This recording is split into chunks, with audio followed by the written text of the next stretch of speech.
Here's a quick tip for sanding furniture. You do not need any fancy sander or equipment. When I first started as a furniture painter, I didn't have an orbital sander. I didn't have a palm sander. I didn't have an oscillating tool. I had none of that.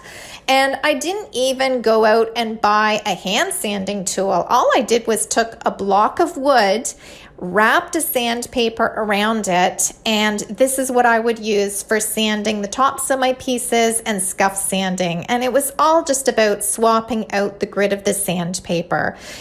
For a heavier grit, it's the lower number. So if you want an aggressive grit, it's say a 60 grit or an 80 grit.